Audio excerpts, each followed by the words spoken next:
तो सबसे पहले मैंने यहाँ पर 2 लिथियम आयन बैटरी को लिया है और दोनों बैटरी को यहाँ पर रख करके मैंने मार्क करके और उस वाली शीट को यहाँ पर कटिंग कर लिया है। इस पीवीसी शीट को हम कैसे बना सकते हैं इसके बारे में वीडियो ऑलरेडी यूट्यूब पर बहुत सी आपको अवेलेबल मिल जाएंगी, तो आप उनको देखकर इस शीट को तैयार कर सकते हो।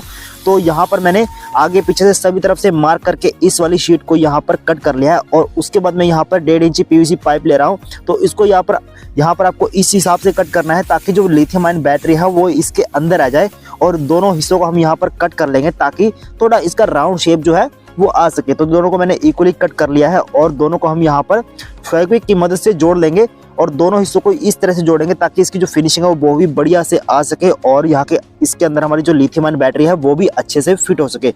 तो दोनों साइड से आपको फेविक्विक का बहुत ही अच्छे से यूज करना है ताकि अगर ये गिर भी जाए तो भी ये यहाँ से ना निकले। तो यहाँ पर कुछ इस तरह का बॉक्स बनकर रेडी हो चुका है और एक मैं और शीट ले रहा हूँ जिसको यहाँ पर मैं इसके अंदर रख करके मार्क कर लूंगा और इसी वाली शीट को हम यहाँ पर इसी आकार की कट करेंगे ताकि इसका जो नीचे वाला हिस्सा है वो भी हम इस यहाँ पर रेडी कर सकें।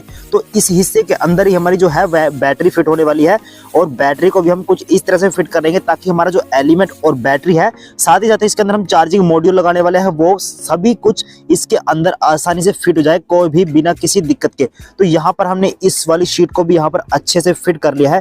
तो मैं यहाँ पर आपको मार्क करके दिखा रहा हूँ। देखिए ये 9.5 सेंटीमीटर कुछ यहाँ पर शो कर रहा है जो इसकी लेंथ है और इसकी जो विड्थ है वो कुछ 4.5 सेंटीमीटर यहाँ पर शो कर रही है। अब हम यहाँ पर 2.5 सेंटीमीटर मार्क करके इस वाले हिस्से को कट कर लेंगे।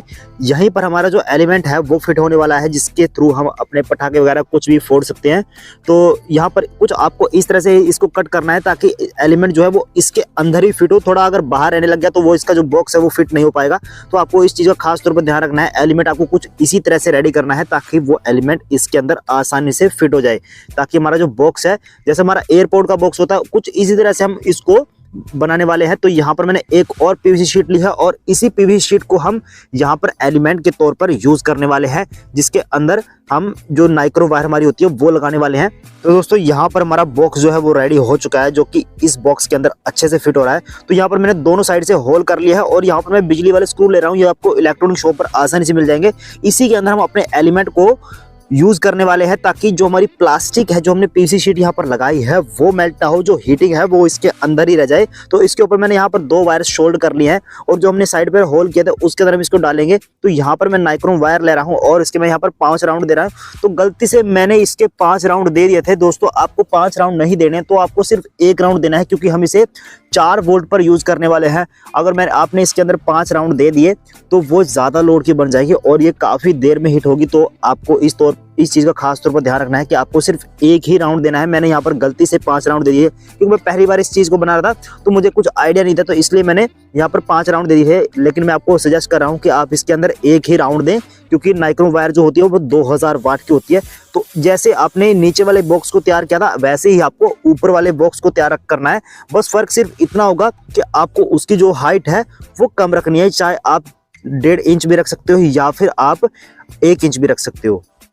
तो अब दोस्तों हमें इसका पीछे वाला हैंडल बनाना है। तो इसका हैंडल बनाने के लिए 2 शीट को जहां पर फेविक्विक की मदद से जोड़ लिया था और अब पेंसिल की मदद से हम इसके ऊपर पेपर वाला सैंड पेपर रखकर तो इसके ऊपर हल्का सा रब करेंगे ताकि इसका जो शेप है वो राउंड शेप में आ सके। और उसके ऊपर हम यहाँ पर इस तरह का कोई भी गोल एलिमेंट का आप यूज कर सकते हो, चाहे आप पेन का यूज कर सकते हो या फिर आपके पास कोई दूसरा ऐसा पेन हो जिसके अंदर एक छोटा सा होल होना चाहिए जिसके अंदर हम एक शाफ्ट को भी डाल सकें, तो उसका आप यहाँ पर यूज कर सकते हो। यहाँ पर मैंने एक और शीट ली है जिसको मैंने एल टाइप में बैंड करके इस तरह से कट कर लेना है आपको, ताकि हम जो इसके ऊपर जो हुक्स होती हैं वो हम यहाँ पर बना सकें।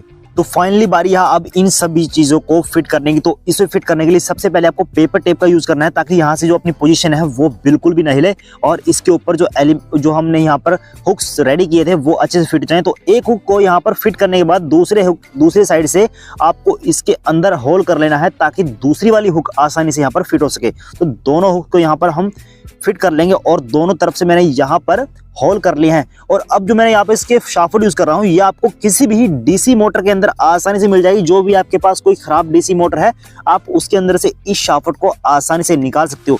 तो अब यहाँ बारी है, हम यहाँ पर चार्जिंग मॉड्यूल का यूज करने वाले हैं। तो आप किसी भी चार्जिंग मॉड्यूल का यूज कर सकते हो, चाहे आप पावर बैंक का चार्जिंग मॉड्यूल यूज कर सकते हो या फिर एक सिंपल भी चार्जिंग मॉड्यूल मार्केट में मिलता है, आप उसका भी यहाँ पर यूज कर सकते हो। तो मैं यहाँ पर पावर बैंक वाला चार्जिंग मॉड्यूल यूज कर रहा हूँ।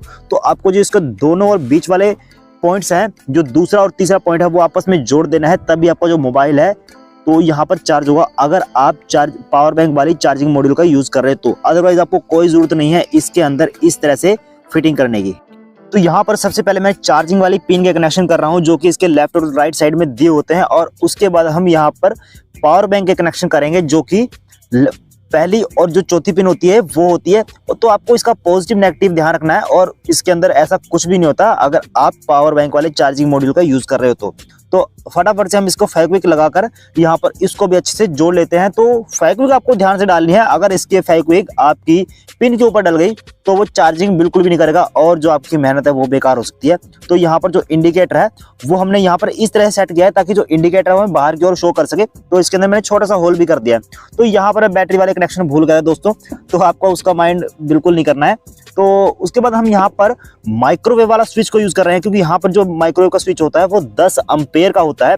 ये आपको माइक्रोवेव रिपेयर, जो भी हमारी इलेक्ट्रॉनिक रिपेयरिंग की शॉप होती है जहां पर आप कोई इलेक्ट्रॉनिक कंपोनेंट रिपेयर कराते हो, उसके वहां पर ये आपको स्विच आसानी से मिल जाएगा। ये सिर्फ आपको 20 रुपए का मिलेगा, जो कि काफी हैवी एम्पेयर का होता है और ये एलिमेंट का यूज लोड उठाने के लिए काफी अच्छा होता है। तो यहाँ पर इसकी वायरिंग करने के लिए हम यहाँ पर सोल्डरिंग अच्छे से कर देंगे, ताकि जब हम इस स्विच का यूज करें तो शायद हमारी जो सोल्डरिंग है वो मेल्ट हो सकती है। तो आपको इसके ऊपर अच्छे से सोल्डरिंग भी कर देनी है, ताकि यहाँ से ये हटने के चांस जो है बिल्कुल जीरो हो जाएं।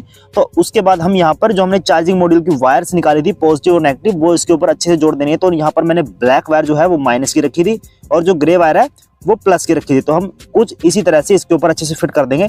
और फाइनली हम इसको फिट करने वाले हैं, तो डबल टेप का मैं यहाँ पर यूज कर रहा हूँ। तो डबल टेप की मदद से यहाँ पर इसके अंदर फिट कर देंगे। आपको कोई भी ग्लू डालने की जरूरत नहीं है, सिर्फ आप डबल टेप का यूज करके इसको अच्छे से यहाँ पर फिट कर सकते हो।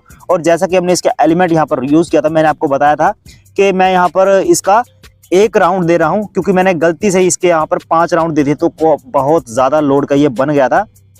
तो आपको बस यही वाली गलती नहीं करनी है, और बाकी आप एज इट इज इसको यहाँ पर बना सकते हो। सिर्फ एलिमेंट का आपको ध्यान रखना है क्योंकि एंड टू एंड हमें एलिमेंट से ही मतलब होता है। तो यहाँ पर हमने इसको अच्छे से फिट कर लिया है। तो दूसरी शीट ही मैंने उसी तरह से रेडी कर ली थी जैसे हमने पहली वाली शीट रेडी की थी, बस उसके अंदर मैंने एक छोटा सा होल किया है।